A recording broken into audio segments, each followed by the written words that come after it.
Tu vas prendre ta Bible dans le livre de 1 Samuel chapitre 13, versets 1 à 14. 1 Samuel chapitre 13, versets 1 à 14.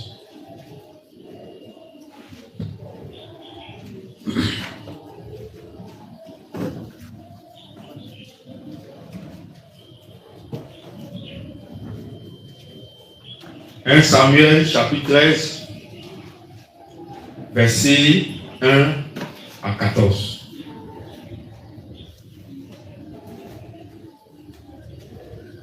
Je lis au nom de Jésus. Saül était âgé de 1 ans lorsqu'il devint roi. Et il avait déjà régné 2 ans sur Israël. Saül choisit 3000 hommes d'Israël. 2000 étaient avec lui à Michmash et sur la montagne de Bethel.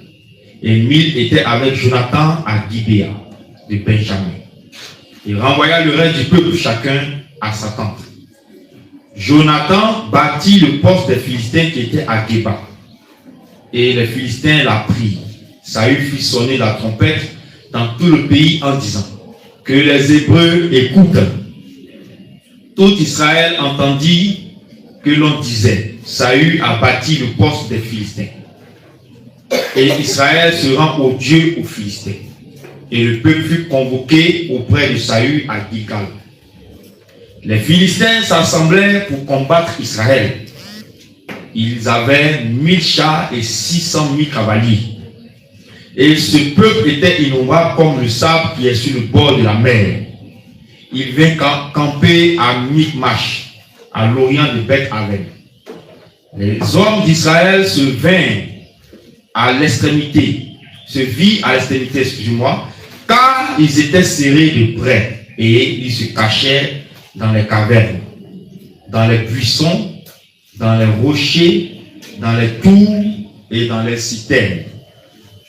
Il y eut aussi des Hébreux qui passaient le Jourdain pour aller au pays de Gad et de Galade. Saül était encore à Gilgal et tout le peuple qui se trouvait auprès de lui tremblait. Il attendit 7 jours selon le terme fixé par Samuel. Mais Samuel n'arrivait pas à Gilgal et le peuple se dispersait loin de Saül. Alors Saül dit: emmenez-moi l'holocauste et les sacrifices d'action de grâce. Et il offrit l'holocauste.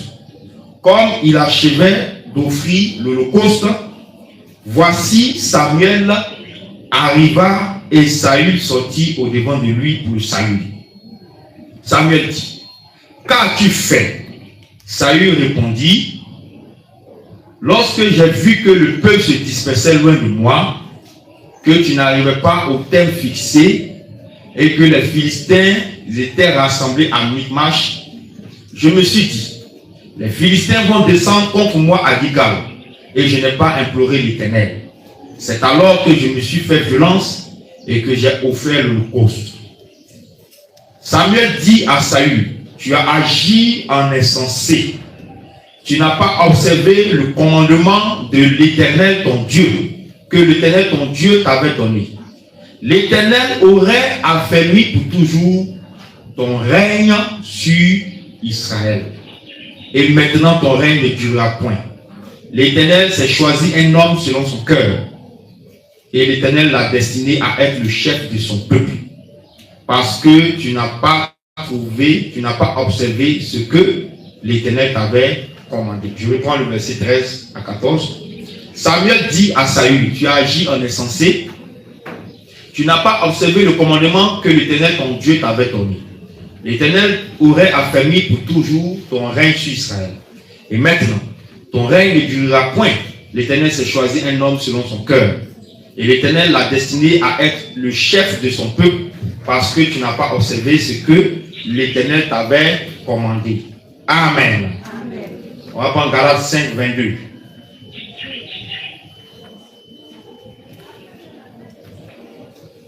Galates 5, 22. On va prendre un seul mot dans ce verset. Mais le fruit de l'esprit, c'est la patience. Mais le fruit de l'esprit, c'est la patience. Parole du Seigneur. Amen. Bien-aimé, aujourd'hui, tu vas comprendre quelque chose qui est aussi très important pour ta marche chrétienne. Dieu, il fait chaque chose en son temps. Et le temps de Dieu n'est pas pareil à celui des hommes. Amen. Donc, le Seigneur et nous n'avons pas le même temps. Nous n'avons pas la même manière de comprendre, sauf si Dieu veut nous aider à comprendre. Et nous n'avons pas la même manière de voir, sauf si Dieu veut nous aider à voir. Alléluia. Donc, le sujet qu'on va traiter aujourd'hui, à partir de ces deux passages bibliques que nous avons lus, est savoir attendre le temps de Dieu. C'est pourquoi dans Galates 5:22, on a pris un seul mot. Mais le fruit de l'esprit, c'est la patience. Dans 9, on a pris un dedans. C'est ce qui nous concerne aujourd'hui. Savoir attendre le temps de Dieu. C'est très important. Pourquoi on va donner, ou le Seigneur permet qu'on parle ainsi? Parce que dans ça, beaucoup d'enfants de Dieu ratent plein de choses. Dans ça, beaucoup d'enfants de Dieu font beaucoup d'erreurs. Alléluia. Donc aujourd'hui, tu vas comprendre et tu vas savoir comment marcher avec Dieu. Parce que tout ce que nous faisons doit être orienté vers le Seigneur. Et non vers quiconque. Ou non vers quoi que ce soit. Alléluia. C'est pourquoi il faut bien écouter. Donc, d'abord, la première chose que tu dois savoir, c'est que Dieu a son propre calendrier. Dieu a son propre calendrier. Et il n'y a personne qui puisse obliger Dieu à aller contre son calendrier ou bien à se dépêcher dans le calendrier qu'il a tracé. Il n'y a personne sur la terre pour ça. Alléluia. Donc, Dieu a son propre programme et il exécute selon son dessein, selon le plan, et quand il veut, comment il le veut. Et il n'y a personne pour lui demander des comptes. Donc, une fois que tu sais cette chose-là, si tu as compris ça, je pense que la suite de ce que nous avons dit te sera facile, te sera accessible. Parce que si tu ne sais pas que Dieu a son propre calendrier à lui, et que ce n'est pas Dieu qui doit suivre toi ton calendrier, mais que c'est toi qui dois suivre le calendrier de Dieu, c'est que aujourd'hui il t'informe que c'est toi qui dois suivre, tu dois comprendre ça et mettre ça à partir d'aujourd'hui dans ton esprit que c'est toi qui dois suivre le calendrier de Dieu. C'est toi qui dois te soumettre au plan de Dieu, au dessein de Dieu pour ta vie, afin de réussir. Alléluia. Dans le passé, nous avions notre propre calendrier. On avait nos projets, on avait notre façon de faire, de voir, on avait des choses qu'on avait planifiées, mais qui en réalité n'étaient pas dans la volonté de Dieu, n'étaient pas dans le plan de Dieu. Et on a vu ce que ça créait à notre vie. Il a fallu connaître le Seigneur. Il a fallu que le Seigneur nous enseigne telle ou telle voie pour que nous soyons en mesure de comprendre que tout ce que nous avons fait là, en réalité, n'est pas bon. Amen. Donc, la patience manque beaucoup à plusieurs chrétiens. Chrétiens pressés. Chrétien chaud. Chaud là, c'est dans la sanctification faut être. Voilà. Maintenant, chaud pour que les choses arrivent là. Il faut oublier ça. Amen. Donc, ils sont pressés dans l'accomplissement des promesses de Dieu pour eux. Ils manquent de patience. Or, nous avons vu dans le passage que la patience est l'un des fruits du Saint-Esprit. Alléluia. Donc, ce manque de patience là, ça va créer maintenant beaucoup de dégâts dans leur vie. On a lu l'histoire de Saül. Quand le Seigneur l'avait oint par Samuel pour roi, Samuel lui a donné des instructions. Quand tu vas finir, quand il est fini tout point, il va se séparer. À la suite des temps, voilà ce que tu vas faire. Voilà ce que tu vas faire. Voilà ce que tu vas faire. Samuel dit, j'ai compris. Donc, il est arrivé que le temps où Saül devait exécuter les instructions de Samuel soit venu. Maintenant, il a tout fait. Il restait une étape où il devait attendre. Puisque, n'étant pas sacrificateur de l'Éternel, n'étant pas juge, n'étant pas celui qui est homme de Dieu, il s'est précipité dans quelque chose. Pourquoi? Parce qu'il a vu que le peuple qui était rassemblé autour de lui, voyant que Samuel ne venait pas après le délai de 7 jours, a commencé à retourner chacun chez lui. Il y a vraiment patience. Cette image me rappelle quelque chose. Amen. Il ne faut même pas te troubler. Et à cause de ce qu'il a regardé la foule, le monde, lui là s'en va, lui là s'en va, lui là s'en va. Il s'est précipité, il a fait l'Holocauste. Erreur fatale. Amen. Si l'homme se détourne de toi, que Dieu est avec toi, tu cherches quoi? Chrétien, je te pose la question ce matin. Si l'homme se détourne de toi, que le Seigneur lui est là, tu cherches quoi? Pourquoi tu paniques comme Saül? Pourquoi tu es troublé? Pourquoi tu prends des regards inquiets comme Saül? Et ça l'a poussé à prendre une décision qu'il ne devait jamais prendre. Et il y a eu une conséquence. C'est pourquoi on dit dans le texte, savoir attendre le temps de Dieu. Même si ça s'écoule autour de toi, Dieu, tu dis quoi? Qu'est-ce que tu dis? Je bouge ou je ne bouge pas? Alléluia. Et c'est ça qui manque à beaucoup d'enfants de Dieu.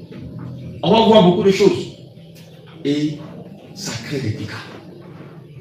Amen. Donc, Saül maintenant après l'Holocauste, à peine il n'avait pas encore fini, voilà Samuel. S'il attendait quelques heures, mais quelques minutes, il allait rentrer dans le plan de Dieu. Mais l'ennemi, en faisant, l'ennemi est passé par ses yeux pour regarder autour de lui pour voir ce qui se passe. Quand il a vu ce qui se passe, son cœur s'est troublé. Et puis, il a commis l'erreur. Vous comprenez? Et quand Samuel est venu, il a dit, l'Éternel aurait affermi ton règne. Mais à cause de ça, ton règne sera court. Dieu me a déjà choisi quelqu'un qui va régner à sa place. Saül pensait que c'était des paroles à l'air. Mais plus tard, il s'est rendu compte de la parole de l'Éternel qui a été libérée par la bouche de Samuel. Alléluia. Donc on a vu que, pressé, les conséquences que ça a eu dans la vie de Saül. Amen. Donc il y a des promesses. Il y a aussi une chose que tu dois savoir. Il y a des promesses de Dieu qui peuvent, quand Dieu parle, ça peut venir rapidement. Donc quand le calendrier de Dieu là, il n'y a personne qui peut forcer sa main à faire ce que Dieu veut. Ah Seigneur, pourquoi mon frère s'est venu vite et lui commence à tâche? Est-ce que vous avez le même cas? Bon, quelqu'un qui a migraine et puis quelqu'un qui a cancer, on le traite de la même manière. Il faut guérir ton cancer d'abord. Alléluia. Toi tu as cancer, il faut un traitement spécial. Il faut des analyses, des examens approfondis. Et puis lui il a migraine.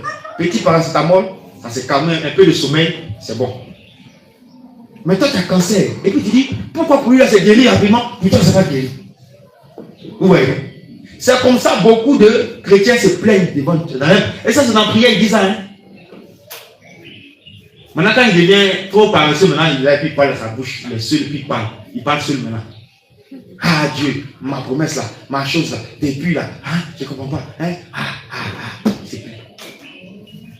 Donc une promesse de Dieu peut venir rapidement, Dieu peut l'accomplir, peut la réaliser rapidement. Comment elle peut prendre du temps? Et on va comprendre pourquoi souvent les promesses de Dieu prennent du temps. Si tu n'as pas compté quand que Dieu te donne un fer chaud pour attraper, Qu'est-ce que ta main va avoir? Laisse Dieu mettre gants d'abord. Là, quand le chaud vient, tu attrapes tes serins. Quelqu'un a compris mon langage. Il a poussé ça plus loin devant. Le gant. Quand ton cœur met ta bouche veut murmurer, il faut te rappeler du gant. Il faut dire, ah, on Dieu va me mettre un gant d'abord avant de faire chaud. Sinon, il ne faut pas. Il faut dire le gant. Quand le gant va sonner dans ton esprit, là, tu vas retrouver ton esprit. Tu vas te ressaisir. Alléluia. Donc, les promesses de Dieu ou les ossements à une prière peuvent être rapides, comme elle peut prendre du temps. Toujours selon la volonté de Dieu. Alléluia. Donc, que ce soit rapide, que ça prenne du temps, tout ça s'inscrit dans la volonté de Dieu, ou tout se fait selon la volonté de Dieu. C'est pourquoi j'ai pris la parabole de la migraine et du cancer. Donc, quand ton esprit veut encore se mélanger, quand les génies là veulent revenir, ta tête dans ton esprit, tu dis ah oui, parce que Dieu connaît l'homme. On va finir ici, une semaine il résiste, 2 semaines, 1 mois il résiste, 2e mois les génies malfaisants sont revenus. Quand ils vont revenir là, tu te rappelles de migraine et puis cancer.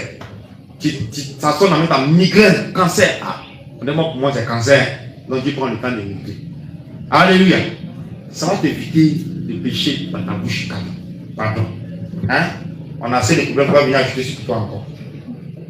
Gloire à Jésus. Voilà. Et il y a aussi, dans d'autres cas, des instructions que Dieu donne à observer. Comme on l'a vu avec Saül. Mais ces instructions-là, même si tu dois les observer et Dieu t'a pas encore donné le signal, tu dois attendre le temps de Dieu. Écoute-moi bien. Parce que l'ennemi de nos âmes, il passe par tous les moyens pour pouvoir avoir aussi les enfants de Dieu. Cette affaire-là, ça n'a rien à voir avec le fétichisme, la rose-roi, franc-maçonnerie ou sorcellerie. Ça n'a rien à voir avec ça. Mais l'ennemi regarde dans toi-même, il prend toi-même ce qui t'appartient, mais ce qui est en toi, puis il prend ça, puis il retourne contre toi. C'est tout. Amen.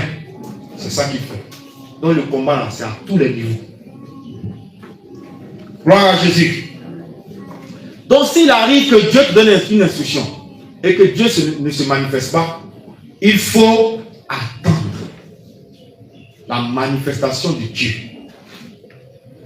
Le chrétien, ce n'est pas celui qui se lève et puis se met à courir dans tous les sens, à faire les choses dans tous les sens. Non. Mais le chrétien, c'est celui qui marche, petits et grands, jeunes comme vieux, qui marche selon les instructions qu'il reçoit de Dieu. Parce que sa vie ne lui appartient plus. Il n'est plus maître de lui-même. Il dépend de quelqu'un. Si tu es chrétien que dans ton esprit, tu penses que tu ne dépends pas de Jésus, c'est ce qui te pousse à faire ce que toi-même tu veux. Mais un chrétien qui, dans sa tête, sait qu'il dépend du Seigneur, ne se lève pas pour courir dans tous les sens. Et puis après lui-même, il vient pleurer. Combien de fois tu as pris des décisions qui ont été fatales pour toi-même dans ta chrétienté? Combien de fois, sans attendre le Seigneur, tu as fait des choses qui aujourd'hui t'ont rattrapé et que tu continues encore de payer ou de subir les conséquences? Il y a vraiment le temps que ça prenne fin. Il veut marcher selon les instructions du Seigneur désormais. Voilà. Même si ça souffle, le vent souffle, la tempête souffle. Voilà. Amen. Gloire à Jésus. Pourquoi Dieu demande qu'on soit patient, pour qu'on attende? Pourquoi? Il y a une raison. Dieu ne peut pas s'élever comme ça. Ou Dieu ne peut pas demander ça. Alléluia. La première raison.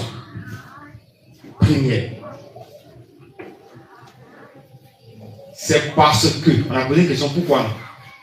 C'est parce que Dieu, dans ce temps d'attente ou de patience, veut toujours accomplir sa propre volonté. Dieu ne fait rien en dehors de sa volonté. Dieu ne fait rien sans sa volonté. Dieu veut accomplir sa propre volonté. Voilà pourquoi il demande qu'on soit patient quand il nous dit quelque chose ou il pourra faire quelque chose avec nous. Il y a un cantique qui dit tout ce que Dieu fait, c'est pour sa gloire. N'est-ce pas? Chanté par Guy Christ. Tout ce que Dieu fait, c'est pour sa gloire. C'est la vérité. Tout ce que Dieu va faire pour ses enfants, pour le monde entier, c'est pour sa gloire. Quand le soleil frappe tes vêtements que tu as lavés pour les sécher, ou le soleil vient apporter la lumière à la plante, à ta plantation, qu'est-ce que tu fais? Tu bénis le nom de Dieu. Seigneur, merci pour le soleil. Quand la pluie tarde et qu'à un moment, la pluie revient, on crie, on dit, oh Seigneur, merci pour la pluie. N'est-ce pas?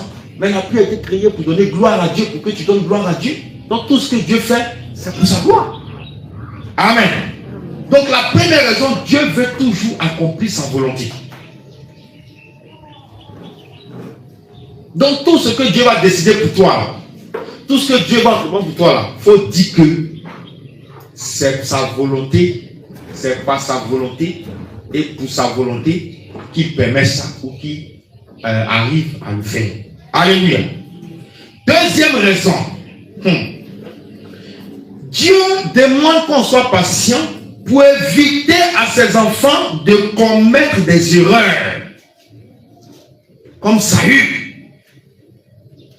Dieu demande qu'on soit patient pour éviter à ses enfants de commettre des erreurs.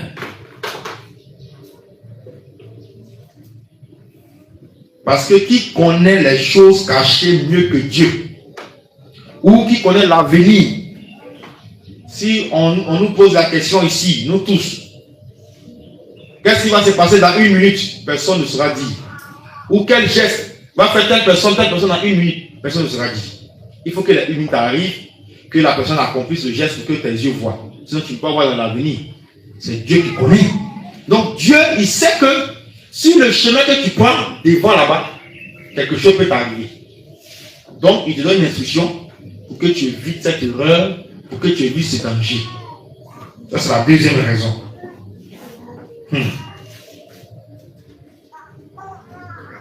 La parabole du gant revient dans la troisième raison. La troisième raison, pourquoi Dieu demande qu'on soit patient. Dieu demande qu'on soit patient parce qu'il veut préparer ses enfants pendant le temps de patience à entrer dans les promesses et dans le plan qu'il a tracé. Vous comprenez? Si Dieu n'a pas préparé ta main en mettant un gant à cette main, le fer chaud qui t'étend, tu ne pourras pas attraper.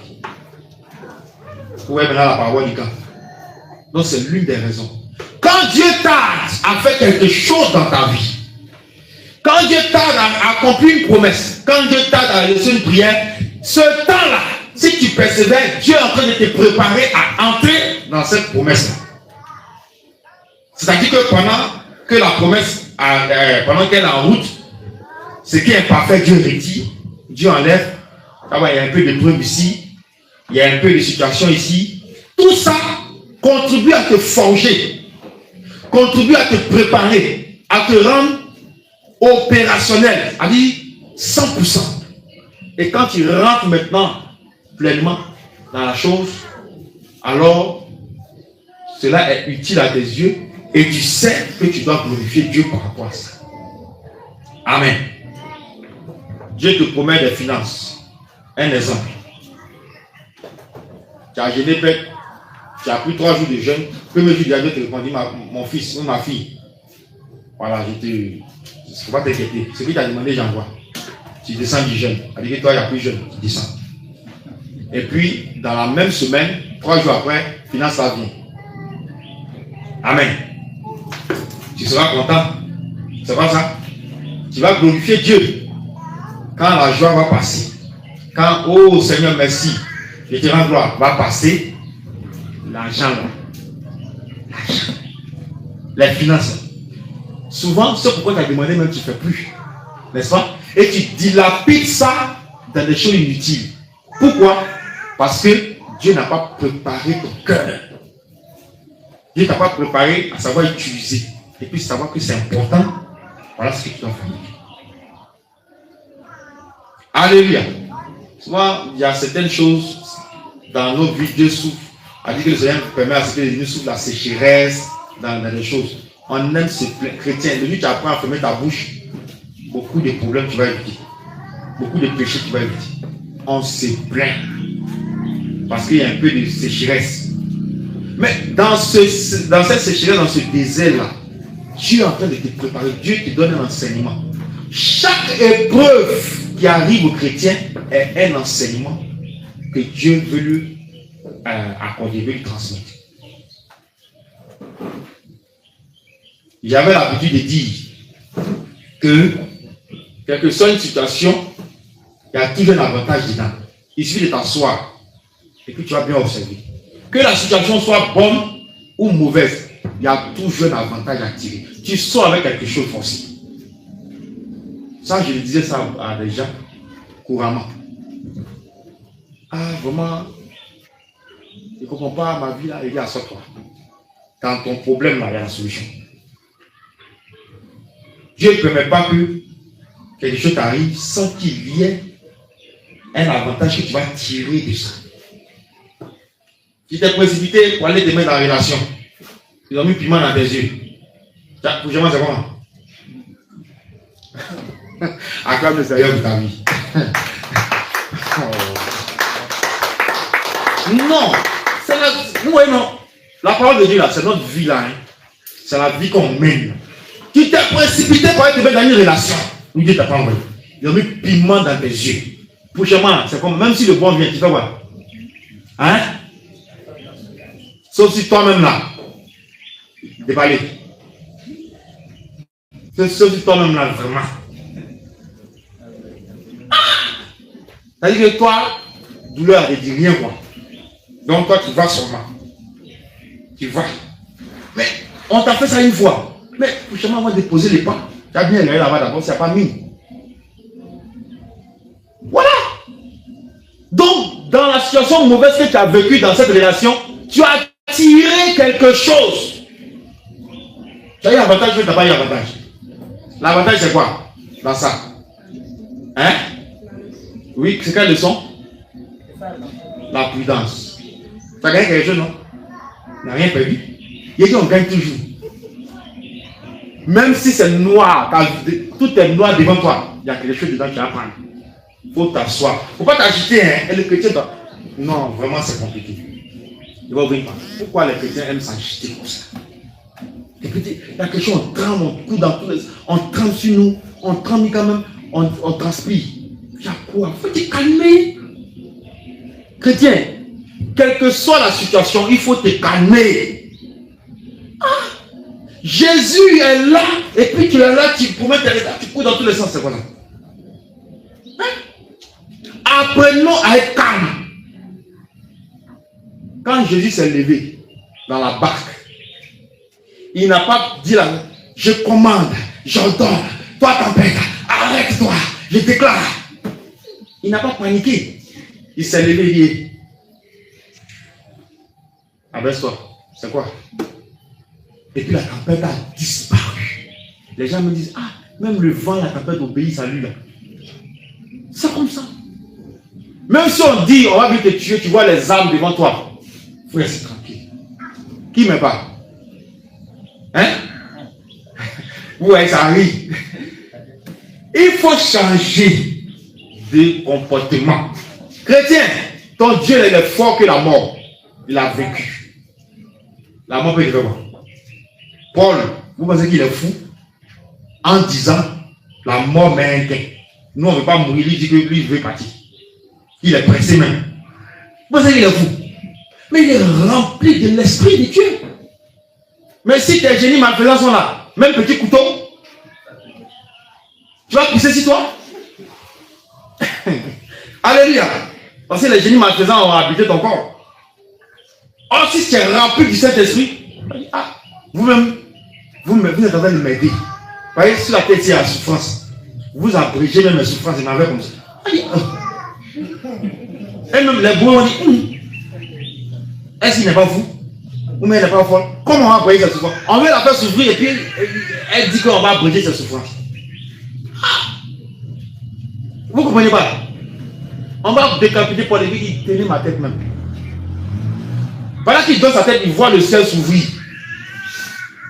Il dit, ah, il est là, hein, mon fils, viens à la maison. Il est content. Enlevez-moi de cette souffrance de la terre. Si tu n'es pas rempli de cet esprit. Mais qui est à la place, ce sont les génies malfaisants. Le petit couteau. Tu as fait diarrhée de 10 kilos. Je vous dis la vérité. La peur. Chrétien, il ne faut pas t'agiter. Même quand tout semble s'écouler dans ta vie, il n'y a plus d'espoir là. Il ne faut pas t'agiter. Il y a la solution dans ce problème qui est devant toi.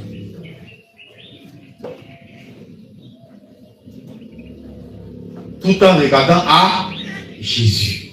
Je ferme la parenthèse. Amen. Donc, la troisième raison, Dieu nous prépare. Voilà, Dieu nous prépare à entrer dans la promesse. On va prendre Exode 13, verset 17 à 18. Exode 13, verset 17 à 18. Les enfants de Dieu doivent être enseignés. Parce qu'il y a beaucoup de choses, c'est vrai. On a les déploiements, on a les choses essentielles, mais il y a des petites choses encore qui compromettent notre relation avec Dieu. Exode 13, verset 17 à 18, je lis.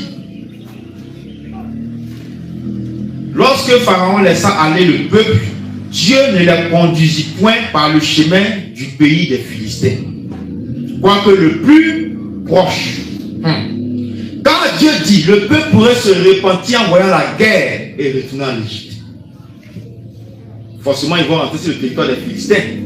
Et les Philistins ne vont pas aussi les laisser. Ils vont entrer en guerre. Des gens qui ne sont pas habitués à la guerre, ils vont voir les atrocités. On dit, Éternel, tu as coupé la mer rouge, on est passé. Tu nous as donné à manger, on a mangé. Tu as frappé Pharaon, c'est bien. Maintenant, on peut faire Pharaon en retour. Moïse ne pourra pas les attraper. Le connaît l'homme. Donc Dieu, voyant ça, qu'est-ce qu'il a fait?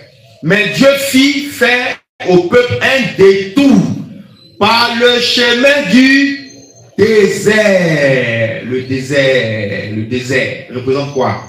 Épreuve, souffrance, préparation, enseignement, leçon. C'est ça.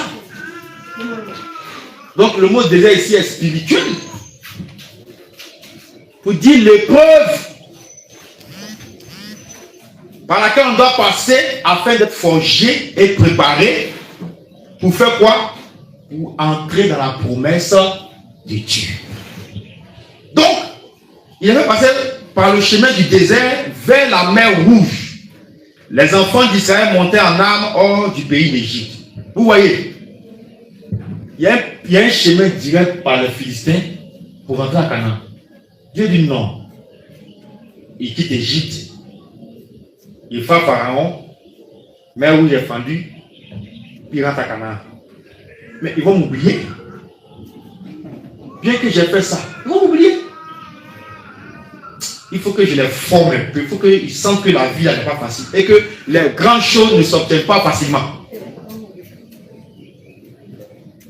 Vous voyez pas le ciel? Le ciel, c'est la plus grande des choses qu'un homme peut avoir. N'est-ce pas? Il dit bien la plus grande. Mais pour aller là-bas, Dieu demande quoi? Sanctification. Voilà. Cela là aussi, là qu'Ibrahim à côté, il dit non. Moi, il fallait te souiller aussi. Et puis c'est par là qu'elle a ça. C'est tout, hein? Là qu'Ibrahim à côté, il dit tu es tout fait, tu n'as pas te sanctifier. Parce que si tu te sanctifies, tu vas rentrer là-haut. Donc, tu tires dedans. Or, tu dois lui arracher. Vous comprenez? Donc, on ne rentre pas au ciel en dormant sur ce laurier. Dieu demande aussi qu'on fournisse des efforts.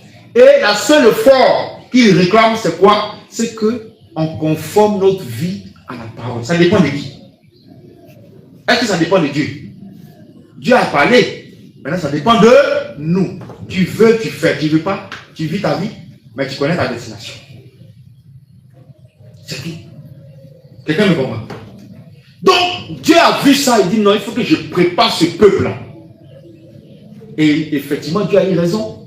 Même malgré ça encore, on a vu ce qu'ils ont fait subir. C'est ironique de le dire, mais c'est que les Israélites ont fait subir à Dieu.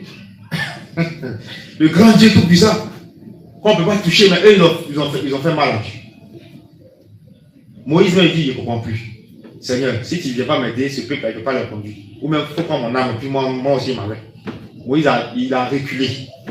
Le cœur de ce peuple était roi dur. Quand Dieu frappe un peu, il se ressaisissent. Ça vous rappelle quelle église? Hein? Faut pas avoir le dans nous. C'est ici. Quand Dieu parle un peu, on se ressaisit. 2 mois après, il revient encore. Alléluia. Il faut me faire en ça. On est rentré, moi on s'en va. Si tu ne vas pas faire en ça, si tu vas t'arriver, tu vas voir avec tes 2 yeux. Les yeux ne vont pas percer, hein. Tu vas voir ça bien.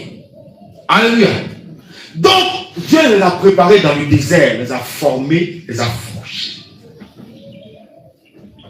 C'est pourquoi, quand la chose tarde, quand l'exaucement prend du temps, il faut avoir confiance au Seigneur, parce que le Seigneur sait ce qu'il fait. Je vais dire à quelqu'un de ne jamais, même dans sa pire condition, de ne jamais douter de la main du Seigneur. De ne jamais douter de Dieu. Même si ta tête se renverse et que tes pieds sont en l'air, il ne faut jamais douter de Dieu. Amen. Parce que Dieu fait toujours ce que sa bouche a dit. 4e raison.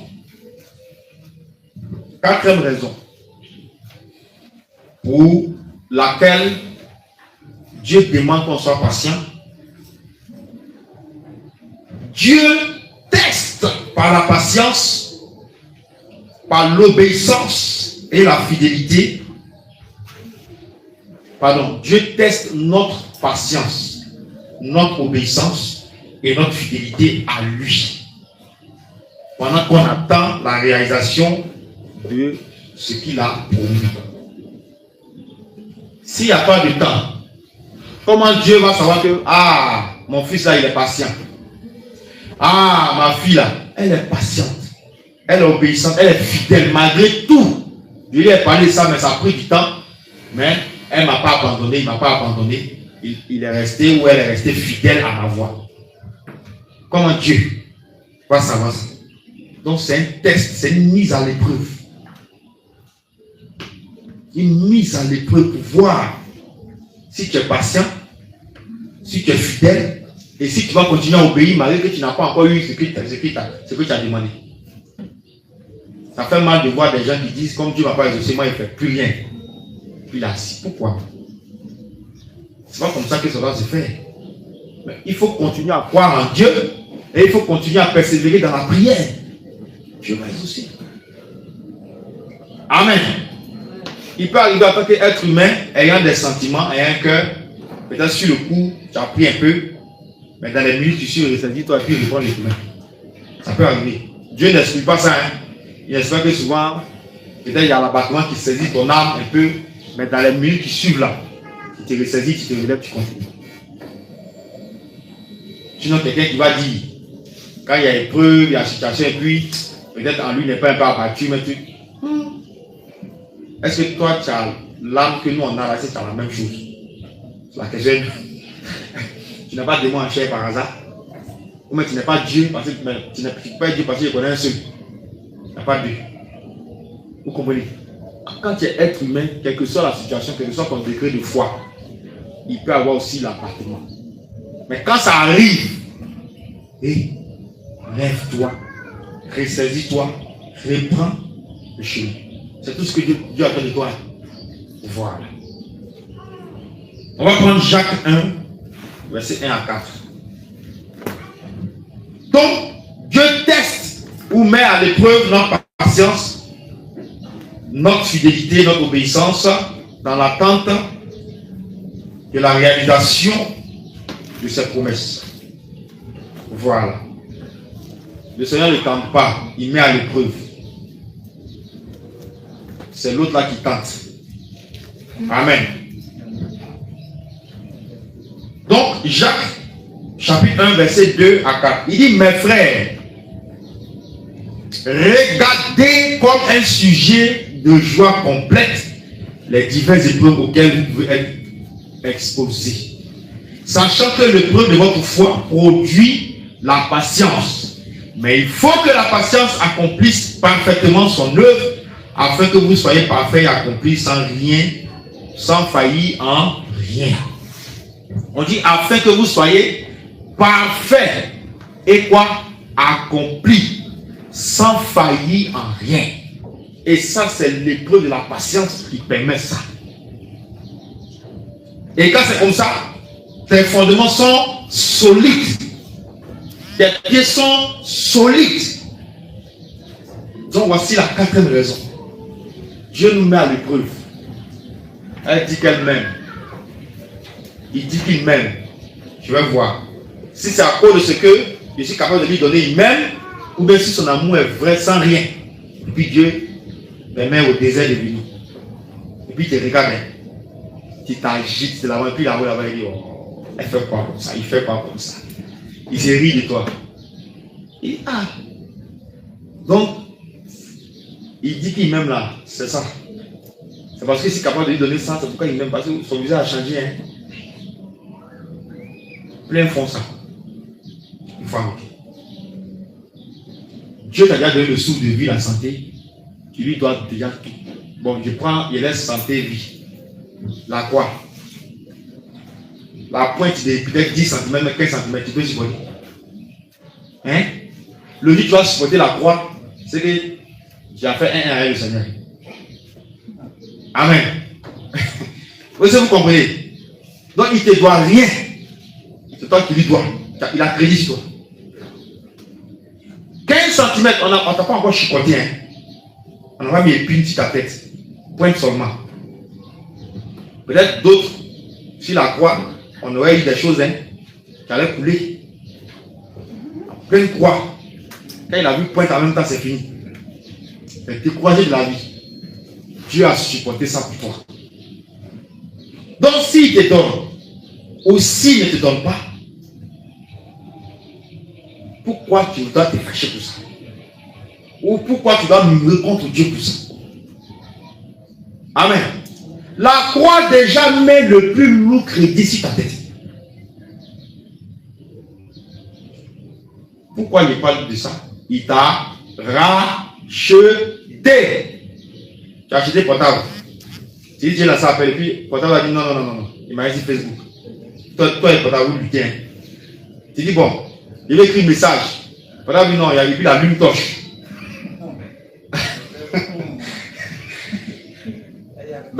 Voilà. Tu as cassé le portable, tu as jeté à longtemps.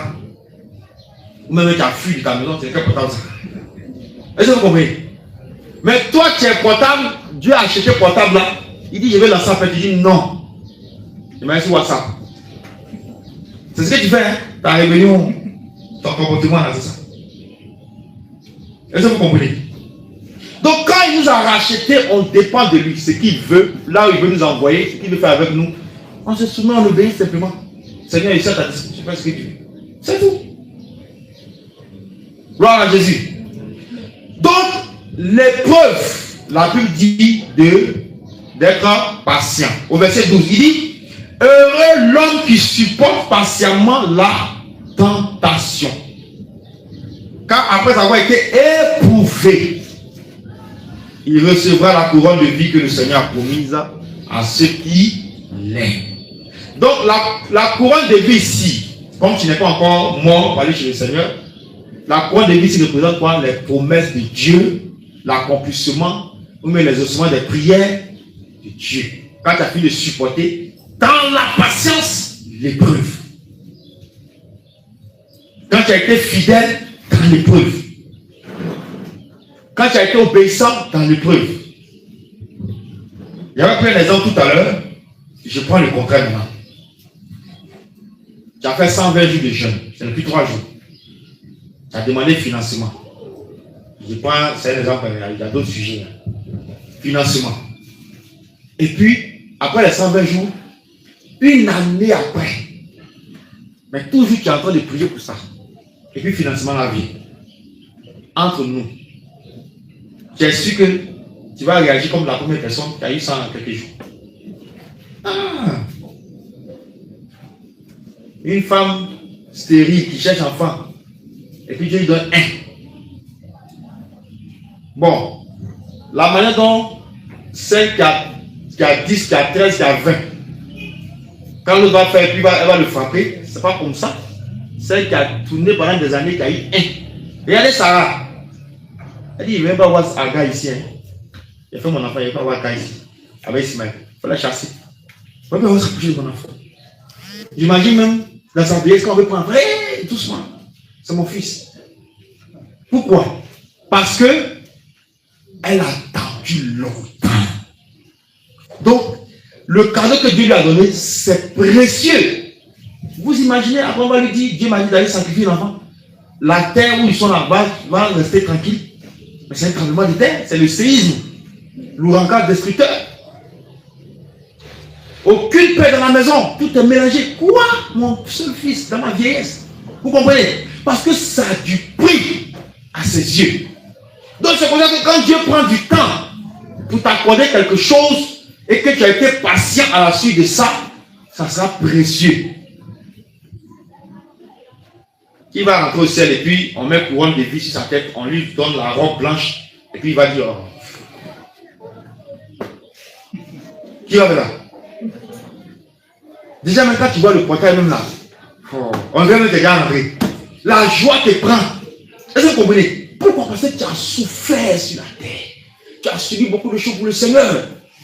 Tu as été persécuté, tu as été outragé, mais tu as gardé la foi et tu as eu la couronne. Tu vas jubiler. Tu vas sauter de joie. C'est comme ça. Les bonnes choses ne s'obtiennent pas facilement. Et quand c'est obtenu, tu sais comment prendre soin. Il y a des gens ici, quand Dieu va accorder la grâce du mariage, hey, pardonnez, hein, l'œuvre là, ça continue toujours. Ah, mon mari dit que d'aller faire ça. Mon mari, il dit.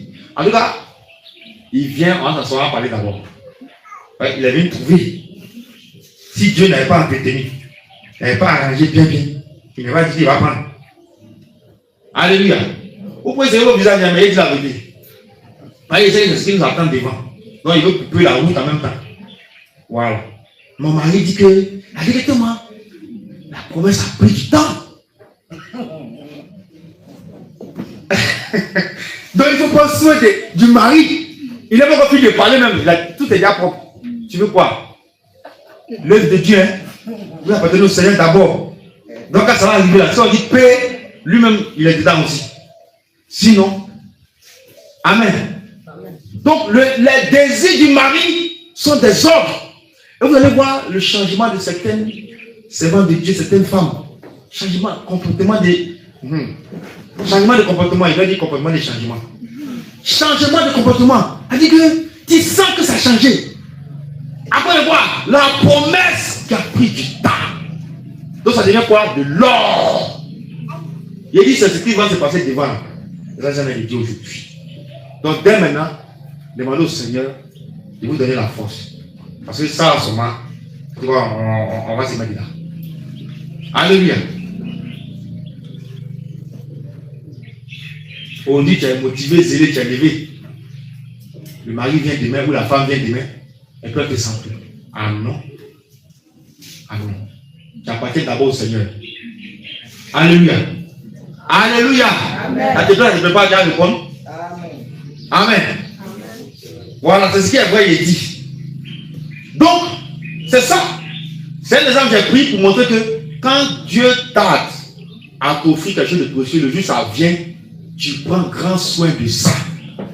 Une fois il a dit ça, c'est vrai de dire, Rebecca, hein, Il dit, ah, mais dans même temps, comment tu fais là? C'est que le vieux, ça vient des quartiers. Hein. Nous-mêmes, tu as nous oublié. Amen. Tu as oublié Marie de Mandala, tu as oublié même Jeanne.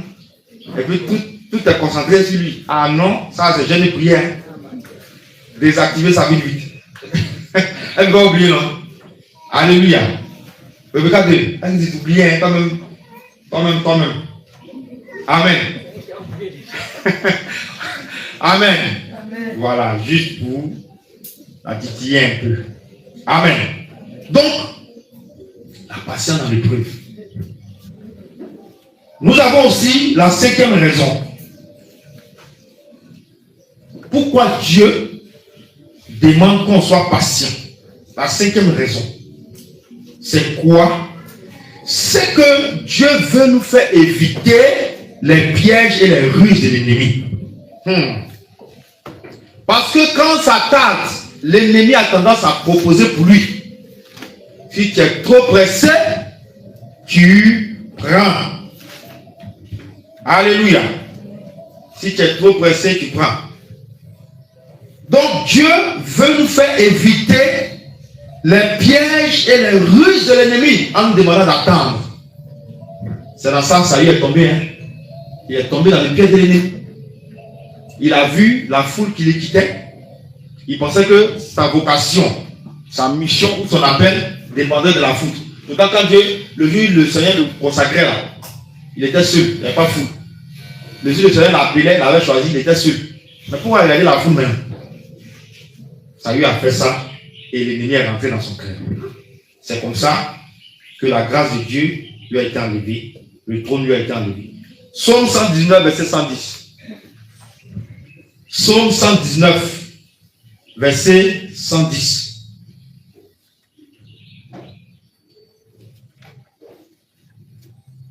Je lis. Des méchants me tendent des pièges, et je ne m'égare pas loin de tes ordonnances. Seules les ordonnances sont en sécurité devant les pièges de l'ennemi. Les ordonnances de l'Éternel. Donc on dit des méchants. Des méchants, c'est qui? Le roi de l'Éternel tant de pièges devant toi. Il faut prendre. Vas-y, fais. Ça peut tarder. Ça peut durer. Prends ce qui est là. Dieu va comprendre. Piège. Mais quand tu te rappelles l'ordonnance de Dieu, le commandement de Dieu, qu'est-ce qui se passe? Tu dis non, Satan. Il ne peut pas prendre ta proposition. Alléluia. La dernière raison qu'on peut citer, pourquoi Dieu demande qu'on soit patient, Dieu procède par la patience à la mise à l'épreuve de notre foi. Est-ce que tu vas croire jusqu'au bout? Dieu procède par la patience à la mise à l'épreuve de notre foi. 1 Pierre 1, verset 6 à 7. 1 Pierre 1, verset 6 à 7. 1 Pierre 1, verset 6 à 7.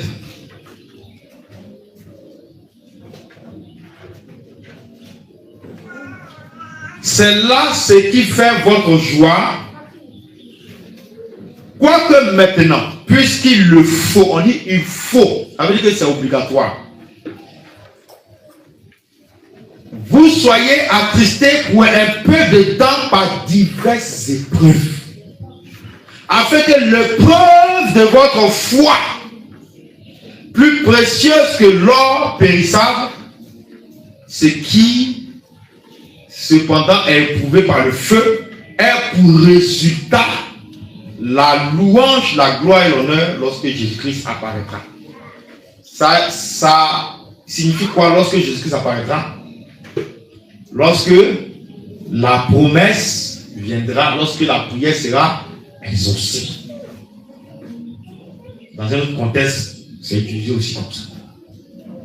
L'épreuve de la foi. Est-ce que tu vas croire en Dieu jusqu'au bout? Même quand tu vois que l'horizon est flou, est-ce que tu continues de croire en Dieu? Comme Abraham. Hey! Abraham ne voyait rien. Mais malgré ça, il n'a pas abandonné sa foi en Dieu. Et la Bible dit que cela lui a été imputé en justice. Voilà pourquoi Dieu a fait de lui son ami. Et il est appelé aujourd'hui le Père de la foi. Foi de un jour, foi de 2 jours, de 1 mois, Dieu ne veut pas. Il veut voir du début la foi, il veut voir la foi depuis que tu as cru jusqu'à ton dernier souffle. Paul qui devait décapiter ou les autres apôtres qui étaient martyrisés. Vous ne pensez pas qu'ils avaient foi de ce qui, en passant par là, ils rentrent au ciel. C'est ça qui les a animés. Mais avant de dire que bon, envoyez-moi la mort, il est parti au ciel. Mon ami, il faut être sûr de ta vie. Hein. Tout à l'heure, on a parlé de péché. Hein. Voilà. Il faut être sûr qu'il n'y a rien. Et que le Saint-Esprit lui-même te convainc qu'il n'y a rien. Là, tu peux dire envoyez-moi la mort. C'est pourquoi beaucoup ont peur. Amen. Donc, la mise à l'épreuve de notre foi. Est-ce que Dieu va nous tester pour voir si on va croire en lui jusqu'au bout, jusqu'à la sortie de l'épreuve. Souvent, la fin de l'épreuve est tout près, et puis Dieu ferme tes yeux, tu ne vois rien même. Le tunnel là, le bout est là. Et puis Dieu t'aveugle. Toi, tu penses que c'est encore loin, hein, c'est tout près là. Et puis l'ennemi maintenant, il travaille, il dit, ah, elle n'est pas ça arriver, elle n'est pas ça arriver. Et puis, il met son pied comme ça. Quand il s'appuie, boum, tu tombes.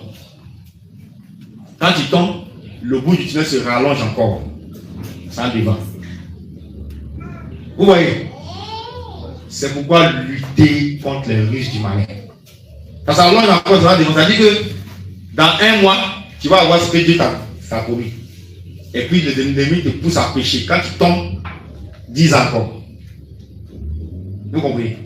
Mais Dieu, pourquoi Dieu voit notre yeux lorsqu'on est proche du tunnel? Pour voir l'épreuve de notre foi. Si on va croire jusqu'au bout. Et il faut qu'on croit qu'on est en même temps de s'assouvir. Voici ça. Il m'a dit, et pendant ce temps, des pensées lugubres, noires, ténébreuses, t'avaient animé. Hein? Tu dis, Dieu merci, je n'ai pas écouté ça. Ça t'a jamais arrivé. Et t'explique le système aujourd'hui. Heureusement, il n'a pas écouté ça. Il fallait faire ça. Hein? Ah, c'était tout près ici. L'épreuve de la foi. Maintenant, on va voir pourquoi les enfants de Dieu sont impatients. Pourquoi? Qu'est-ce qui les pousse à commettre des erreurs comme Saül a fait? Amen. Première raison. La raison de l'impatience des enfants de Dieu. Pourquoi les enfants de Dieu sont impatients? Première raison.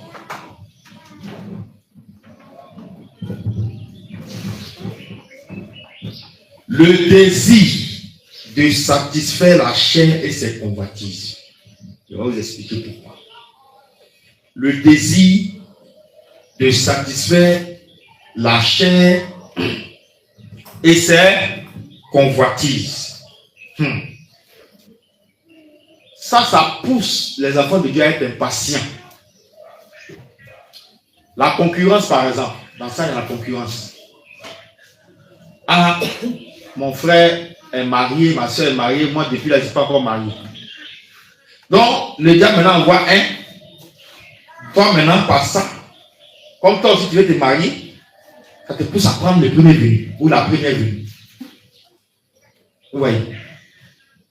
Ah, mon frère a une maison, ma soeur a une maison, moi il n'y a pas encore maison.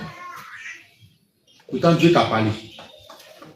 Donc tu te précipites, tu vas passer par des moyens qui ne sont pas de Dieu pour obtenir la maison.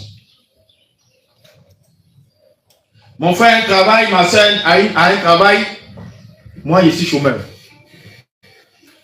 Donc par rapport à ton frère, par rapport à ta soeur, tu te lèves et puis tu mènes des actions qui ne sont pas le plan de Dieu. N'agis pas en fonction des autres. Hein. Ne te mets ni la pression, ni quoi que ce soit sur toi en fonction de ce que l'autre vit, ou même de ce que l'autre a.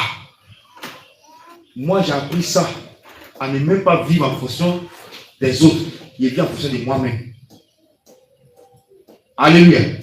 Ce qui arrive à l'autre là, comment il a fait pour avoir, mais ça, c'est pas mon affaire. Mais ça, parce que lui, il a 10 voitures, moi aussi, forcément, il doit avoir 10 voitures. Non. S'il doit marcher à pied, pour la gloire de Dieu, je marcherai à pied le temps qu'il faudra ou qu'à la fin de ma vie. Est-ce que vous comprenez? Parce que c'est quand tu cherches à ressembler aux autres, à faire comme les autres, les propositions du diable pleuvent. Et tu sors du plan de Dieu. Vivez. Ne vous mettez pas la pression pour quelqu'un. Vivez en fonction de vous-même.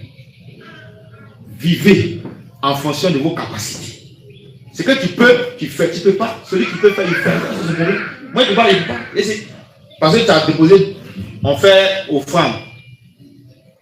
Dans les églises, dans nos églises, par exemple, on fait concours, qui va donner le plus. Oui, ça existe. Il y a un objet qu'on doit acheter. Voilà. Et puis on dit, toi, qui donne ça? L'autre, c'est là, 50 000. L'autre dit, moi, il donne 100 000. Ça, c'est l'orgueil, c'est une démonstration de frappe, de puissance. Est-ce que vous comprenez? Voilà. Si tu donnes 1 million, moi, c'est 100 francs, ça va être.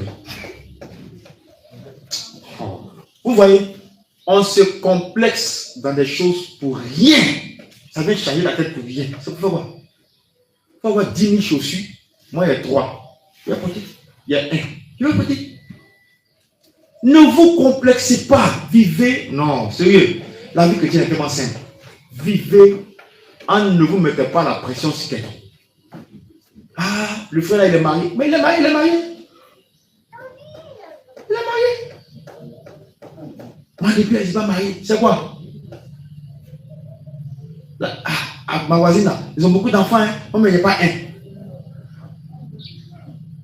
Et puis, c'est là, quand tu regardes, ça arrive là-bas, c'est la joie, là, tu t'es affligé. Pourquoi? Est-ce que ta vie dépend des humeurs ou bien de la joie ou de la tristesse de quelqu'un? Ta vie dépend de ce que Dieu te donne. Ne vous complexez. Ne vous complexez plus. Amen. Vivez, ne vivez pas en fonction des autres. Vivez en fonction de vous-même.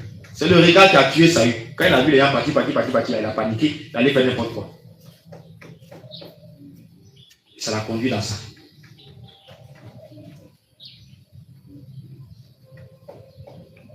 Amen. Donc ça, c'était mon conseil.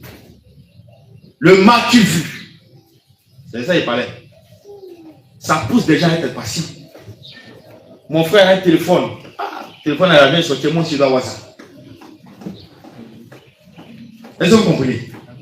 Et ça te pousse à prendre des décisions qui ne sont pas de Dieu. C'est ça le désir de satisfaire la chair, le désir de paraître, hein, le m'as-tu vu, la concurrence, la course, vivre en fonction des autres. Je me plais dans ce que Dieu, dans la condition que Dieu m'a mis. Le jour lui-même veut, il va faire plus. Amen.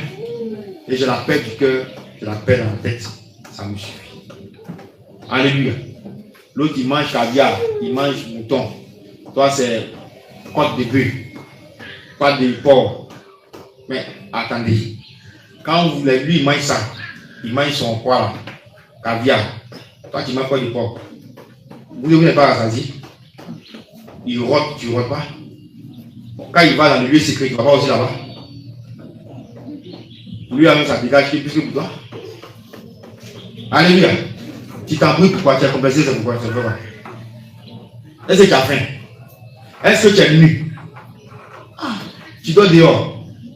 Il n'y a qu'à voir immeuble. Toi, tu es dans la tête couchée. Vous deux, c'est le même sommeil. Il n'y a pas de sommeil d'immeuble, il n'y a pas de sommeil dans la tête couchée. S'il ronfle, tu ronfles aussi. Alléluia. Ne vous fatiguez plus la tête. Ne vivez pas en fonction des gens. Vivez en fonction de ce que Dieu vous accorde. Deuxième raison. Bon, on va prendre pour illustrer Romains 13 à 14. Romains 13. Le chrétien, c'est celui qui est simple. Il apprend à vivre simplement, sans se mélanger, sans s'embrouiller. Je vous dis, les gens vont poser la question, mais comment ils font, mais comment tu fais? Mais tu as appris à vivre simplement avec Jésus, c'est tout. Tu te sens à l'aise. Romains 13, 13 à 14, je lis. Marchons honnêtement comme en plein jour, loin des excès et de l'ivrognerie, de la luxure et de l'impudicité, des querelles et des jalousies. Tout ça, c'est la chair, c'est convoitise. Mais revêtez-vous du Seigneur Jésus-Christ et n'ayez pas soin de la chair pour en satisfaire les convoitises. Voilà ce que dit la parole. Amen.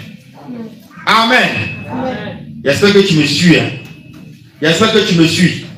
Si tu me suis, acclame le Seigneur. Deuxièmement, la pression des autres. Ne marche pas sous la pression de quelqu'un. Tu as fini de sauter, quand tu as redescendu, tu ne retrouves pas ça. Non.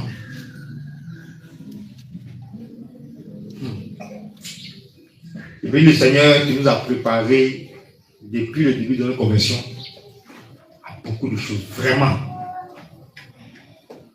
Un chrétien, quand il dit non, c'est sur non on reste. Ne change pas de direction après. Quand il dit oui là, c'est sur oui là, il reste. Ça à travers ça va t'intéresser. Mais tu dis non. Et puis demain dans ce cas, tu dis non. On te retrouve dedans. Je ne vais plus d'abord dans ma vie. Et non, on te retrouve là-bas. Je renonce au monde et je prends la vie de Jésus maintenant. Puis on te retrouve encore dans les choses du monde. Mais ce que tu as ajouté là, ça c'est venu de qui? Du malin. La Bible est claire. C'est qu'on ajoute. C'est du malin. Est-ce que vous comprenez? Donc, la pression des autres. On va lire deux passages. Et vous allez comprendre. Il ne faut pas marcher selon la pression des autres. Ça va s'agiter, ça va sauter, ça va faire ça. Voici, la gravité, les scientifiques parlent de la gravité. La gravité, c'est quoi? Quand tu lances une chose, elle doit forcément redescendre. Pas sur la lune pour que ça va se descendre. Donc, tu vas te caler en l'air, tu vas descendre aussi. Ta poussée, ta remis là, ça va descendre. Mais je ne tremble pas. Alléluia. Amen. Soyez comme le Seigneur. On lui met pression. Mais parle. Il y a le pouvoir de te libérer. Et lui, il dit, tu as quel pouvoir? C'est ce qui t'a été donné en haut. C'est ça que tu as. Il donne ma vie. Et puis, il y a le pouvoir de le prendre. Pas tu as quoi? Si tu le vois dans ta main aujourd'hui, là, c'est moi qui me suis livré. Il a parlé cash. Marie, il n'a rien vu en lui. Hein. Libérez-le. Non, crucifiez-le. Ça, c'est Paul Ponce Pilate. Dieu lui a parlé cash. Même Dieu savait qu'il partait à la mort. Pression.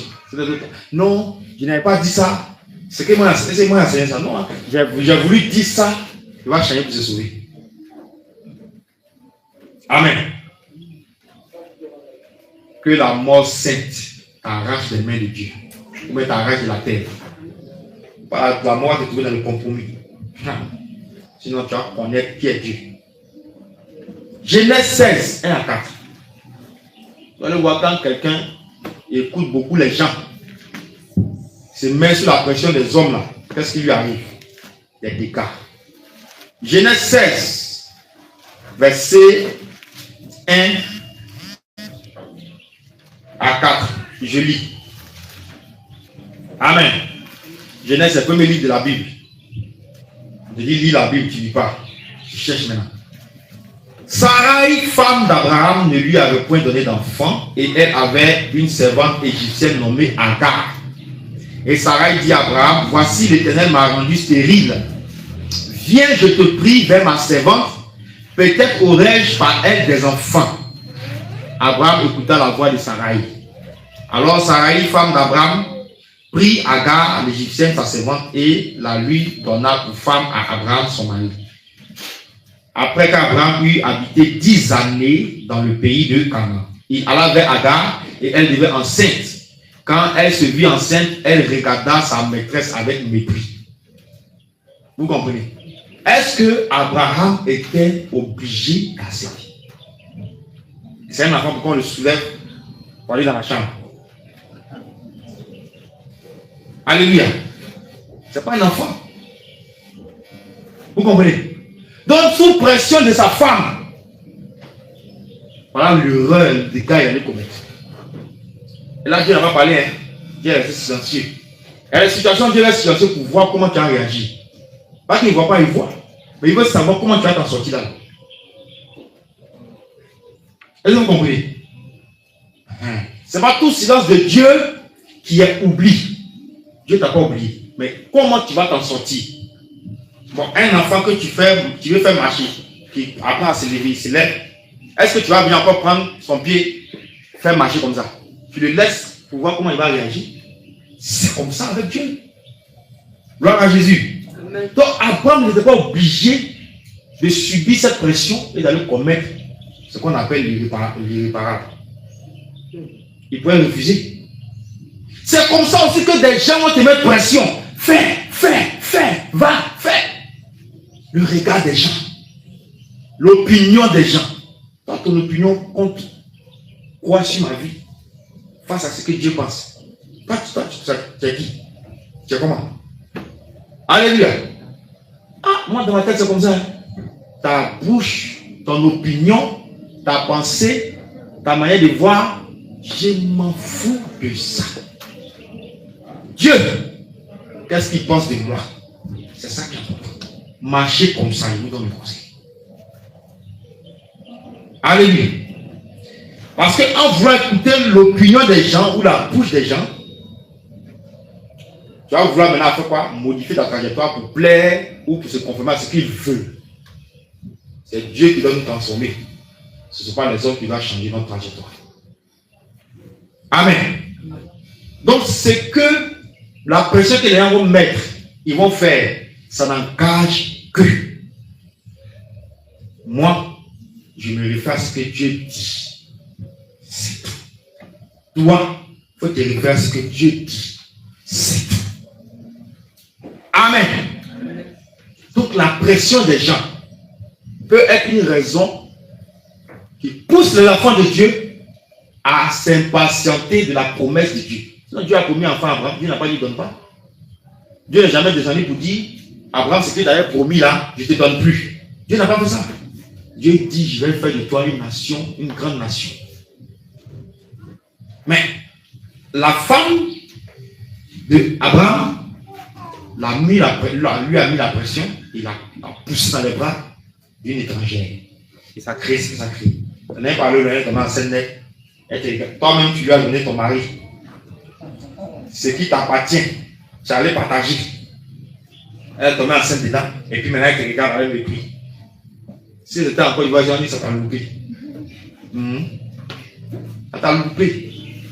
Maintenant, l'enfant est né, tu es pressé pour qu'on la chasse. Et c'est là maintenant Dieu va apparaître. Quand vous allez lire un peu plus loin, c'est là maintenant Dieu va apparaître pour dire il faut écouter ta femme. Mais pourquoi quand Dieu a dit, Sarah a dit, va avec ma servante, Dieu n'a pas dit écoute ta femme? Pourquoi Dieu n'est pas descendu pour parler pour dire écoute ta femme? Dieu voulait savoir si Abraham allait garder la promesse, la foi jusqu'à la fin. Alléluia. Donc, la pression des autres. On va voir un autre passage, Exode 32. Faites beaucoup attention à la pression des hommes. Des mêmes pressions ici, des mêmes pressions ici. Membres de famille, des mêmes pressions. Ah, moi, ils ont saisi moi. Dans ma famille, on dit non, il n'y a pas de temps, il n'y a pas de travail, il faut prendre telle route. Fais comme ça. Dis-moi et mes convictions. Ce que vous dites là, c'est bon. Vous êtes mes parents, je considère votre parole. Je ne peux pas faire ça. Je ne peux pas. C'est que Dieu m'a dit. On m'a même dit, ah bon, tu as laissé ton travail, je cherche encore un autre travail. J'ai dit, oh, hein? On m'a dit, je cherche encore un autre travail. Il dit, le Seigneur ne m'a jamais dit d'aller détourner dessus les doigts. Il ne m'a pas encore dit ça. Même si ce sont les graviers qu'on va avaler, j'attends. Lui me donne l'ordre là. C'est qu'il a déjà préparé quelque chose pour moi. Amen. Notre dossier là, il y en a, on peut faire rapidement aller déposer. Mais sous la pression des gens, il dit niet. Dieu ne m'a pas encore dit ça, il ne bouge pas. Donc vous m'aurez vu quelque part là-bas. Hein. Et ça, tu ne veux plus libre. Tu as enchaîné encore. Bon, on t'enlève de l'esclavage. Tu vas rentrer dans l'esclavage. Alléluia. Mais aujourd'hui, toi-même, tu as la possibilité de mener tes activités. Tu as besoin de demander permission à qui? Si j'ai dit paix, ou bien mon fils, non, mon enfant va ici.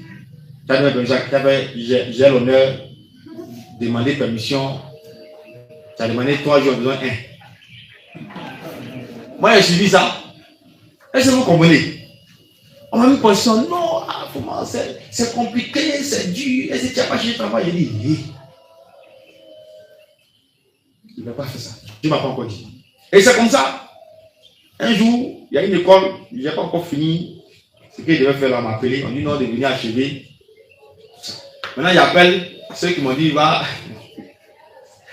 Je travaille, il appelle, l'école m'a appelé, hein. On dit de retourner sur les bancs. Amen. Et puis il dit, mais, diplôme à l'ouvert. Alléluia. Lui me pose que il dit, ben, ça tient par exemple. Amen. Acclame le Seigneur. Le Seigneur est véritable. Quand tu es résistant, tu sais où tu es en train de partir, et puis tu écoutes le Seigneur. Même au départ, les plus sceptiques vont se plier après. Et ils vont te rester. Lui-même dit c'est vrai. Non, c'est pas y travailler. On va y travailler avec ça. Diplôme. Voilà. On a fait.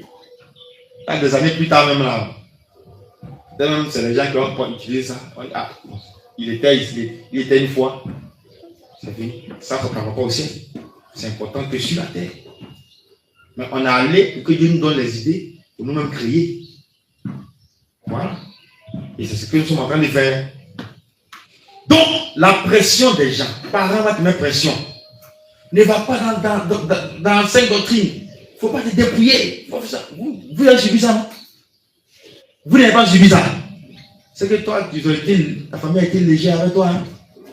Moi, on m'a traité de fou, de radical, de carré, d'extrémiste. Dépouillement seulement en scène, on parle un peu là. Sortez de l'esclavage là, on va nous tuer. On est resté. On est resté. Donc, c'est comme ça que le chrétien ne doit pas subir la pression des hommes pour pouvoir faire la volonté d'un autre ou du malin. Parce que, en subissant la pression des hommes, tu t'écartes de la voie de Dieu et tu deviens patient, tu prends ce qu'il y a. Imaginez ça, j'ai travaillé, j'ai eu. Lui-même, l'ennemi lui-même, habituellement, il ferme, non? Mais quand il s'agit de te plonger là, il va ouvrir rapidement. De là à là, tu as travaillé. Et puis il te maintient dans la souffrance. Il y a un fils et puis il y a un livre. Dieu ne m'a pas dit. C'est Dieu qui m'a dit de sortir, c'est lui qui m'a dit de rentrer en moi. Amen. Donc il faut attendre. Savoir attendre le temps de. C'est pourquoi vous pensez que vous avez besoin qu'il y a certaines personnes, elles n'ont pas de problème, tout marche pour eux, ça avance. C'est ça. Ils apprennent à écouter Dieu, ils apprennent à être patients, ils ne sont pas agités. Et ils sont dans la lagune, bien calmes. Mais en bas, c'est dangereux.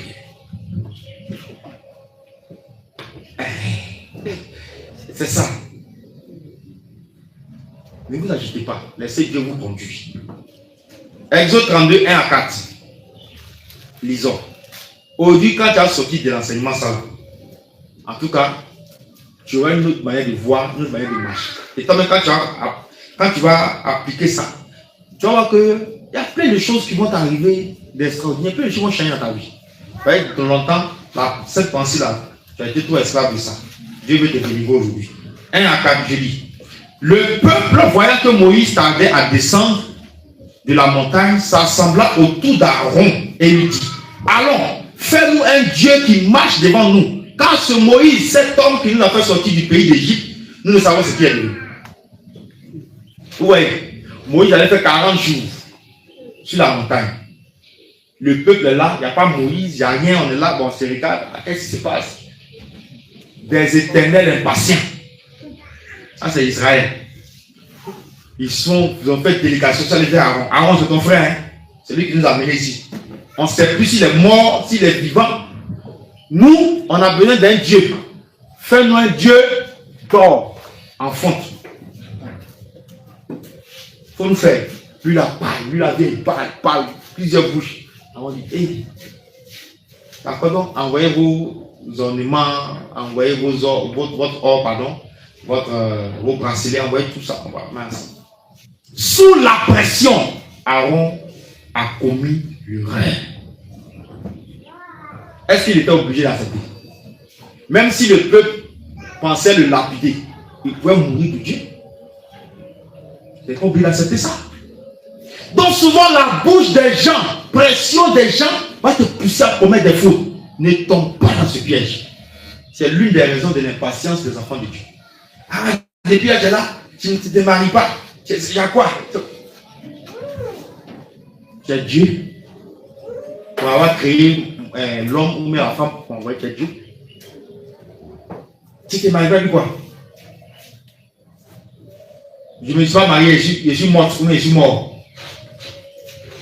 Ah, depuis là, tu es là, les choses avancent, ta vie, c'est comme ça. C'est quoi? Vous l'avez dit, c'est quoi? Amen. Mais si tu acceptes ça, une fois que le début, c'est que tu as accepté, la proposition vient en même temps. C'est pas d'où ça vient là. Tu n'es pas vigilant. Je sais que vous l'avez expérimenté beaucoup.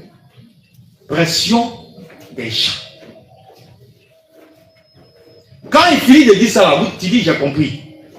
Puis tu vas dans la prière, Seigneur, voilà ce que ces gens ça disent. Toi tu dis quoi? C'est tout. C'est tout. Amen. Donc ils ont fait le veau d'or. Et qu'est-ce qui s'est passé? Aaron a péché contre Dieu, le peuple a péché contre Dieu. Et il y a eu ce jour-là des milliers de morts quand Moïse est descendu de la montagne. Amen. Amen. On va avancer. La troisième raison de l'impatience des enfants de Dieu, c'est le quand dira-t-on. Quand dira-t-on? Les gens vont dire quoi? Est-ce que les gens vont penser? Et tu es impatient, tu es pressé, tu tombes dans le piège. Il faut éviter. Quand dira-t-on là? Il ne faut pas marcher en fonction de quand dira-t-on. Marche en fonction de que dit l'Éternel. C'est tout.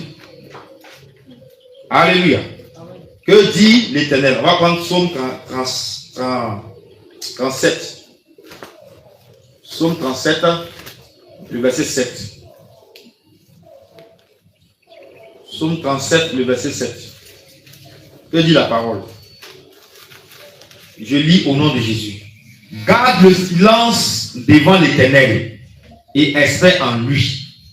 Ne t'irrite pas contre celui qui réussit dans ses voies, comme l'homme qui vient à bout de ses mauvais desseins. On dit garde le silence devant l'Éternel et espère en l'Éternel. Quel que soit le temps que ça va prendre à Dieu pour te répondre, quel que soit le temps que ça va prendre à Dieu pour réaliser la promesse, quel que soit ce temps-là, la Bible dit le méchant qui réussit dans ses voies. Quand dira-t-on? Qu'est-ce que les gens vont dire? Qu'est-ce que les gens vont penser? Il faut quitter dans ça.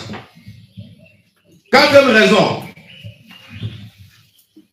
de l'impatience des enfants de Dieu, la séduction de l'ennemi pour écarter du plan de Dieu.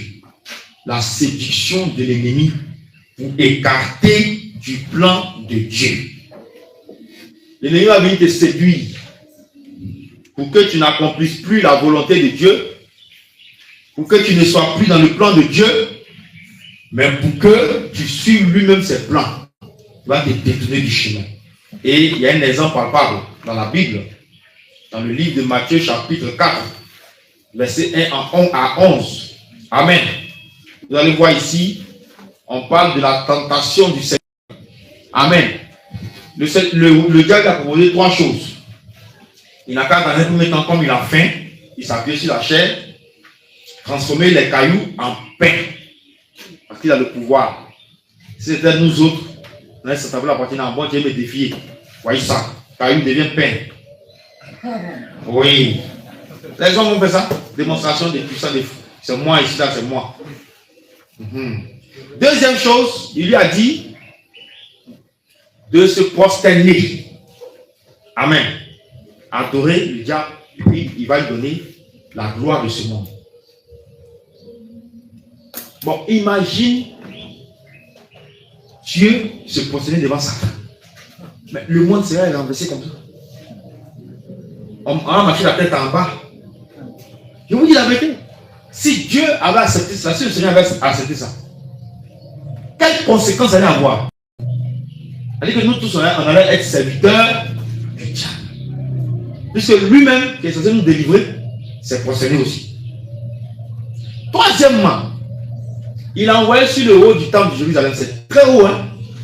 Le temple, c'est haut, en son temps. Et il dit, il faut te jeter. Il est écrit dans ta parole là, qu'il va envoyer ses anges te prendre, de peur que ton pied ne perde une pierre.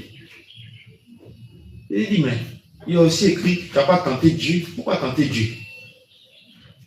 Et c'est comme ça, après toutes ces choses que le diable espérait, par lesquelles il espérait séduire le Seigneur, n'a pas marché. Il a laissé pour un temps. Pour un temps. Ça veut dire qu'il va revenir. Ça vous rappelle quel verset? 1 Pierre 5, 8. Il rôde comme un lion. Il ne va jamais, il rôde, il ne va jamais. Il rôde. Donc, Dieu n'a pas accepté ça. Dieu n'a pas accepté. C'est comme ça que le diable aussi va venir te séduire avec des choses. S'il sait que toi, tu es amoureux du luxe, des biens de ce monde, c'est ça qu'il va prendre pour te séduire. Que tu tombes dedans. Il va t'amener un groupe d'amis qui sont dans le luxe, qui ont signé des pactes avec lui, qui sont dans le luxe, et te fait briller. On fait briller la richesse, le luxe dans tes yeux. Quand tu vois ça aussi, ah, pour Dieu là, ça tarde trop, hein. Tu t'en vas le côté. Ça arrive à plusieurs personnes. Vous comprenez? Donc, le Seigneur demande à ce que on attende le temps que lui-même désire. C'est pourquoi il a dit savoir attendre le temps de Dieu. On va voir pour chuter les conséquences du manque de patience. Quelles conséquences? Il y a des conséquences que nous continuons de subir ici. Hein? Voilà. Il y a des conséquences que nous continuons de subir ici. C'est-à-dire quoi? Quand il dit ici, c'est dans notre vie. Hein? Il y a des choses qu'on a faites dans le passé, dont les conséquences continuent encore de nous suivre. Il dit qu'en notre vie présente. C'est ça, il parle. Donc, les conséquences. La première conséquence qu'on peut voir, l'annulation d'une promesse faite par Dieu. Et on retourne dans notre texte de base, 1 Samuel 13. L'annulation d'une promesse faite à Dieu. Donc, par ton manque de patience, Dieu peut prendre la décision d'annuler une promesse qu'il t'a faite. Combien de personnes à qui Dieu s'est révélé, Dieu a montré des choses et qui, à la fin, ne se sont pas réalisées. C'est dû à quoi? Souvent, ce n'est pas la main de l'ennemi, hein, mais c'est parce que toi-même, tu as commis une erreur. Tu as été impatient, tu n'as pas cru en Dieu jusqu'au bout, alors Dieu ne peut pas réaliser. Et Dieu va t'arracher cette promesse. Je lis 13 à 14, 1 Samuel 13, 13 à 14. Samuel dit à Saül, tu as agi en insensé. Tu n'as pas observé le commandement de l'Éternel, que l'Éternel, ton Dieu, t'avait donné. L'Éternel aurait affermi, si tu avais écouté, pour toujours ton règne. Le Seigneur, l'Éternel aurait envoyé la promesse si tu étais resté fidèle. L'Éternel aurait réalisé ou exaucé ta prière si tu étais demeuré dans sa voie. Et maintenant ton règne ne durera point. Donc c'est à partir de là que Dieu a enlevé la royauté à Saül. Vous comprenez? Or Dieu avait promis, Dieu avait jeté son regard sur lui et Dieu a repris. Donc l'annulation d'une promesse faite par Dieu. Deuxième raison qu'on peut voir, le retard dans l'apparition d'une bénédiction, le retard dans l'apparition d'une bénédiction ou dans la réalisation d'une promesse.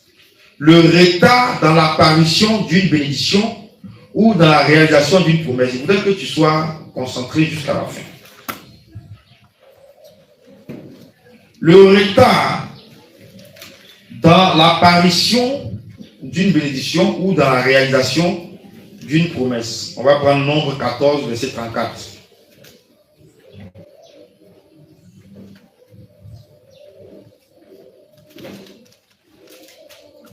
Nombre 14, verset 34.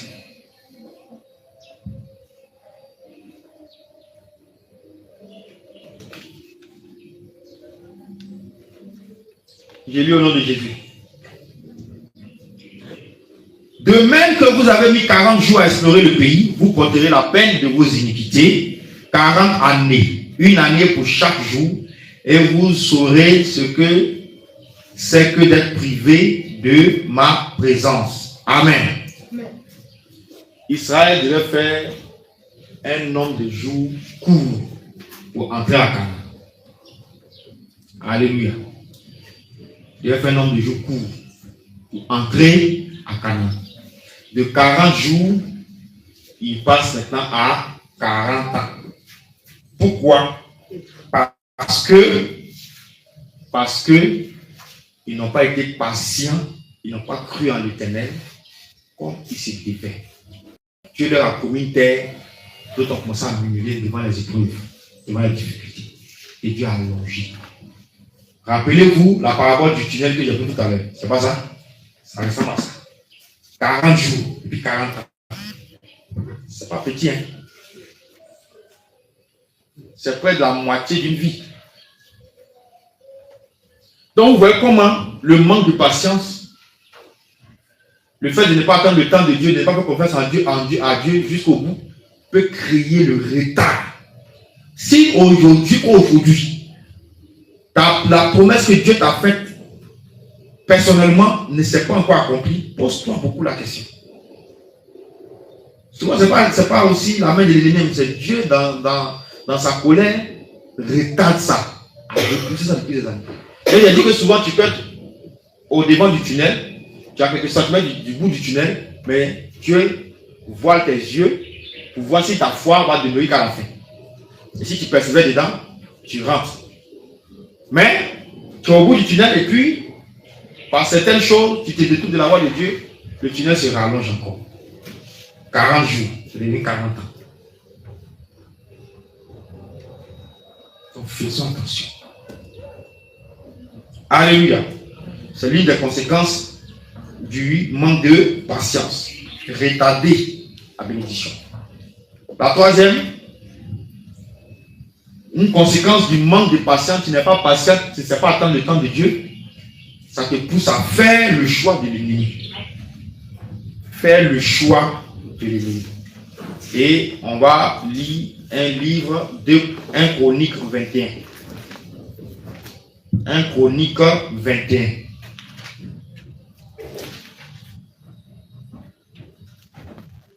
Un Chronique 21, le verset 1.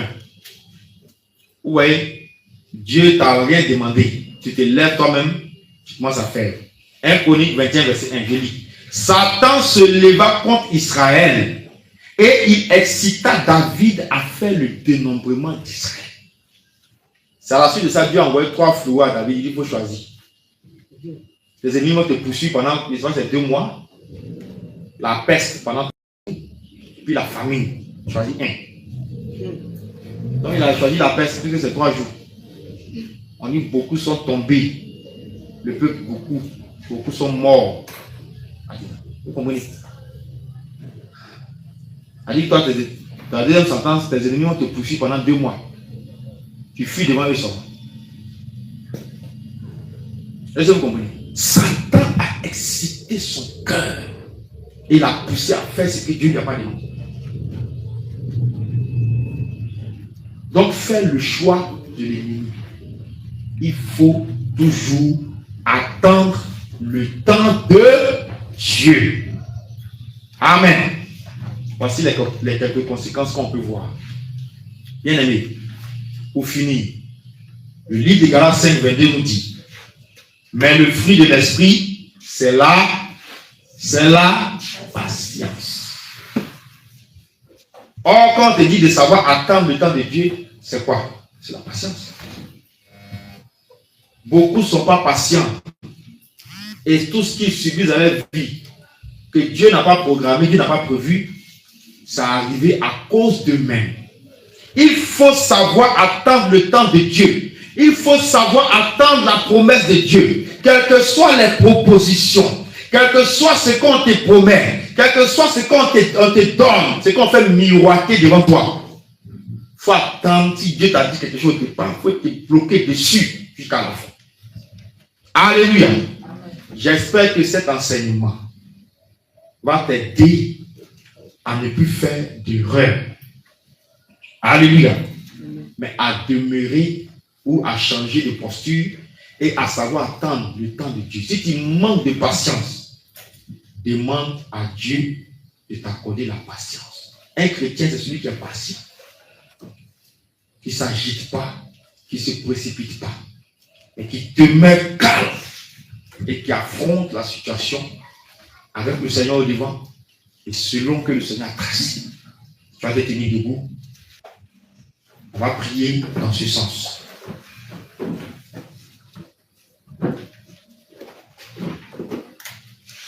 Tiens-toi debout. Tu vas dire, Seigneur Jésus, voici l'enseignement qui nous a été donné. Tu parles de savoir attendre le temps de Dieu. Seigneur, je n'ai pas cette capacité.